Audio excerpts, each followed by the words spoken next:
জয় হিন্দ। তো বন্ধুরা, এর আগের ভিডিওতে আমি তোমাদের দেখিয়েছিলাম যে জলপাইগুড়ি ল কলেজের ক্রাইটেরিয়া কী রয়েছে অ্যাডমিশনের জন্য, অনার্স হোক বা জেনারেলের জন্য। তো এই ভিডিওতে দেখাবো স্টেপ বাই স্টেপ কীভাবে তোমরা অনলাইনে ফর্ম ফিল আপ করতে পারবে নিজে থেকেই। তো চলো ভিডিওটা পুরো দেখো। আর স্কিপ যদি করে থাকো তাহলে অবশ্যই তোমরা বুঝতে পারবে না, কারণ এখানে একটা ইম্পর্টেন্ট পার্ট থাকবে যেখানে অনেকেই হয়তো জেনারেল কোর্সে অ্যাপ্লাই করবে, অনেকে আবার অনার্সে। তো ওই জায়গাটা একটু ভালো মতো দেখে নেবে। তো সবার আগে ইন্টারফেসটা একবার দেখে নাও, আমি লিঙ্ক ভিডিওর নিচে ডেসক্রিপশনে দিয়ে দেবো। ওখানে ক্লিক করার পরে এই পেজটাতে চলে আসবে। আসার পরে এখানে অনেকগুলো অপশন দেখছো, তার মধ্যে এখানে দেখতে পাচ্ছ অনলাইন অ্যাডমিশন পোর্টাল 2026 সাথে অ্যাপ্লাই নাও। আর এখানে দেখছো online admission how to apply, মানে কীভাবে অ্যাপ্লাই করতে হবে সেই বিষয়ে চাইলে তোমরা একটু পিডিএফটা ডাউনলোড করে দেখে নিতে পারো। তো চলো আমি এখানে অনলাইন অ্যাডমিশন পোর্টালে ক্লিক করছি। করার পরে নেক্সট পেজটা খুলে যাবে। এইভাবে অনেকগুলো স্টেপে তোমাদের কমপ্লিট করতে হবে। তো সবার প্রথমে এখানে তোমাকে ইমেল আইডি, একটা পাসওয়ার্ড, আর এখানে পাসওয়ার্ডটা কনফার্ম করবে, আর 10 ডিজিট মোবাইল নাম্বার দিয়ে সাবমিট করে রেজিস্ট্রেশনটি কমপ্লিট করবে। চলো আমি স্টেপটা কমপ্লিট করে নিই।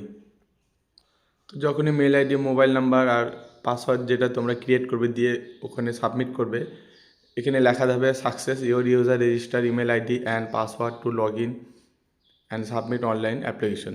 তারপরে নেক্সট আমাদের কী করতে, এখানে দেখছো অনলাইন অ্যাপ্লিকেশন। তো এখানে তোমার ইমেল আইডি আর এখানে যে পাসওয়ার্ডটা ক্রিয়েট করলে এখানে দিয়ে দেবে, দিয়ে এখানে সাবমিটে ক্লিক করবে। যেই তোমাদের মেল আইডি আর পাসওয়ার্ড দিয়ে তোমরা সাবমিটে ক্লিক করবে, অটোমেটিক লগ ইন হয়ে এই পেজটা চলে আসবে, যেখানে তোমাদের সমস্ত রকম ডকুমেন্টস আপলোড করতে হবে। আর বলে রাখি, তোমাদের যে পাসওয়ার্ডটা ক্রিয়েট করবে কোনো রকম স্পেশাল ক্যারেক্টার @ বা কোনো কিছু হ্যাশট্যাগ বা কিছু যেটা স্পেশাল ক্যারেক্টার হয় সেগুলো ইউজ করবে না। নর্মাল তোমার নাম দিলে তার সঙ্গে ধরো কোনো নাম্বার দিয়ে দিলে তাহলে হয়ে যাবে। ঠিক আছে, তবে দেখে নাও কোনটা ডকুমেন্টস কত কেবিতে তোমাদের লাগবে। তো এখানে প্রথমে দেখে নিচ্ছি যে তোমাদের ইমেজ যেটা রয়েছে ম্যাক্সিমাম 30 কেবির মধ্যে দিতে হবে, আপলোড করতে হবে। এবং তোমাদের ফটো যেটা সিগনেচার যেটা রয়েছে সেটা 10 কেবির মধ্যে থাকতে হবে ম্যাক্সিমাম। ক্লাস 12-এর মার্কশিট 50 কেবির মধ্যে থাকতে হবে পিডিএফ ফরম্যাটে, সেটা ফটো আর ইমেজটা তোমার জেপিজি ফরম্যাটে লাগবে। আর date of birth proof certificate এটা তোমরা পিডিএফে 50 কেবির মধ্যে দিতে পারো। কাস্ট সার্টিফিকেট যদি থেকে থাকে তাহলে 50 কেবির মধ্যে পিডিএফ করবে। আর ফিজিক্যাল চ্যালেঞ্জ যদি হয়ে থাকে সেটাও 50 কেবি ম্যাক্সিমাম, সেই সাইজটা করে নেবে। ইকোনমি সার্টিফিকেট যদি থাকলে এটাও সেটা 50 কেবির মধ্যে করবে। সব কিছু হয়ে গেলে এখানে আপলোডে ক্লিক করবে। আপলোড হয়ে গেলে নেক্সট পেজটা চলে আসবে। চলো তোমাদের সব কিছু ডকুমেন্টসগুলো আপলোড করে দেখিয়ে দিই। তো যখনই সমস্ত কিছু তোমরা আপলোড করে ওখানে আপলোডে ক্লিক করবে, আপলোডটা হয়ে গেলে নেক্সট পেজটা এরকম চলে আসবে। অ্যাপ্লিকেশন পার্সোনাল ডিটেলস, এখানে তোমার সমস্ত কিছু পার্সোনাল ডিটেলসগুলো দিয়ে এখানে নিচে দেখবে। তারপরে কোয়ালিফিকেশন ডিটেলস দিতে হবে। তারপরে নিচে এখানে অপশান থাকবে সিলেক্ট জেনারেল আর অনার্স, এই জায়গাটা একটু ভালো মতো দেখবে। তো চলো তার আগে সমস্ত কিছু ডিটেলসগুলো তোমাদের ফিল আপ করে নিই আমি ফটাফট। তো দেখতে পাচ্ছ এভাবে তোমাকে স্টেপ বাই স্টেপ তোমার ফর্মটা ফিল আপ করতে হবে। তোমাদের যে সমস্ত ব্যাপারগুলো রয়েছে ইয়েস করবে অথবা নো করে দেবে। তোমার এখানে আধার কার্ডটা ম্যান্ডেটারি না, চাইলে দিতে পারো নাও দিতে পারো। মেল আইডিটা এখানে চলে আসবে।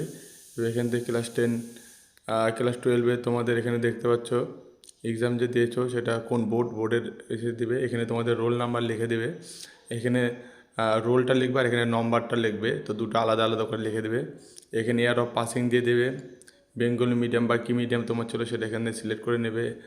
এখানে লাস্ট অ্যাটেন্ড ইনস্টিটিউট মানে স্কুলের নামটা দিয়ে দেবে আর স্কুলের অ্যাড্রেসটা দিয়ে দেবে।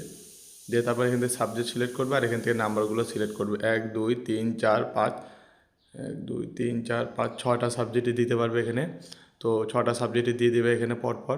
সবথেকে ভালো হবে বাংলা ইংলিশ উপরে দিলে, তারপরে তারপরেরটা যেটা বেশি তারপরে এখানে দিবে 3 নম্বরে, 4 নম্বরে তারপরেরটা যেটা বেশি 5 নম্বরে, এইভাবে 6 নম্বরটা এখানে না দিলেও চলবে। এটা নট অ্যাপ্লিকেবল রয়েছে। তো বেস্ট অফ 5 তোমাদের যেহেতু 5টা সাবজেক্ট কাউন্ট হয়, বেস্ট অফ 5 দিয়ে দেবে। ঠিক আছে, তো নাম্বারগুলো দিয়ে আমি তোমাদের দেখাই দিচ্ছি। তো এখানে দেখতে পাচ্ছি আমি 5টা সাবজেক্ট সিলেক্ট করে নিয়েছি।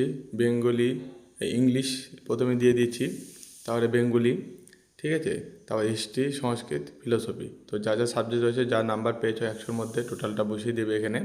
কারণ তোমাদের প্র্যাকটিক্যাল আর থিওরি দুটো মিলে 100 করবে, তারপরে দুটো মিলে কত পেয়েছো সেটা দিয়ে দিবে।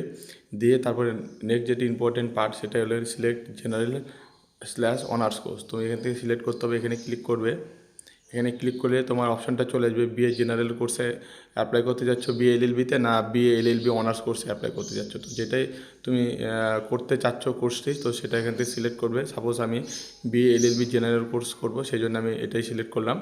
করার পরে এখান থেকে দেখতে পাবে দুটো অপশন পাবে, সেভ অ্যাপ্লিকেশন আর একটা ক্যান্সেল অ্যাপ্লিকেশন। তো সব কিছু ঠিক থাকে একবার দেখে নিয়ে সেভ অ্যাপ্লিকেশনে ক্লিক করবে।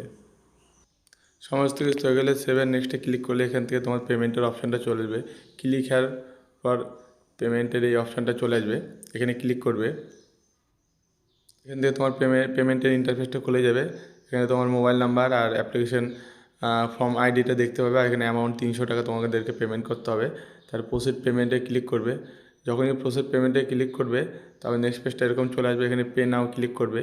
পে নাও ক্লিক করার পর তোমার একটু ওয়েট করতে হবে, একটু ওয়েট করবে, এখানে লোডিং নেবে, সার্ভারের ইস্যু থাকে অনেক সময়, কোনো কিছু ব্যাক করবে না। লাস্টে তোমার কাছে এরকম একটা ইন্টারফেস আসবে, এমন দেখতে পাচ্ছ এখানে দেখাচ্ছে 300 ছিল কিন্তু 310, এটা ভ্যারি করবে। তুমি কার্ডের মাধ্যমে দিলে 310 টাকা, তো 10 টাকা এক্সট্রা কাটবে। তুমি নেট ব্যাঙ্কিংয়ে যাও, সেক্ষেত্রে তোমার চার্জটা আলাদা হবে।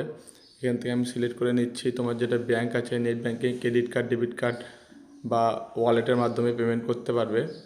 তুমি স্টেট ব্যাঙ্ক সিলেক্ট করে নিচ্ছি, নিয়ে এখানে পে নাও ক্লিক করব। করার পরে একটু ওয়েট করবে, ওয়েট করলে এরকম ইন্টারফেস আসবে। তোমার ইউজার আইডি আর পাসওয়ার্ড দিয়ে যেই লগ ইন করবে দেখবে 330 টাকা বা 32 টাকার সামথিং নেবে, নিয়ে পেমেন্টটা করে দেবে। ওটিপি যাবে, ওটিপি হয়ে গেলে পেমেন্ট হয়ে যাবে। পেমেন্ট হয়ে যাওয়ার পরে তুমি একটা পেমেন্ট রিসিপ্ট ডাউনলোড করে নেবে, আর অ্যাপ্লিকেশন ফর্মটা কীভাবে ডাউনলোড করবে সেটা তোমাদের আমি দেখিয়ে দিচ্ছি। তোমরা এখান থেকে আবার অ্যাপ্লিকেশনের যে পেজটা সেখানে চলে আসবে, আসার পরে একটু নিচে ক্লিক করবে, করলে এখান থেকে দেখতে হবে ফরগট অনেক কিছু অপশন পেয়ে যাবে।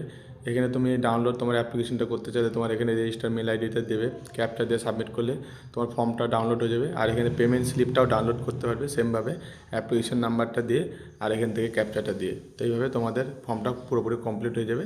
আর অবশ্যই দুটো জিনিস, রিসিপ্ট আর অ্যাপ্লিকেশন ফর্মটা ডাউনলোড করে রাখবে। আশা করি ভিডিওটা ভালো লাগলো। এরকমই ভিডিও দেখার জন্য অবশ্যই চ্যানেলটা সাবস্ক্রাইব করে রাখো। দেখা হচ্ছে নেক্সট ভিডিওতে।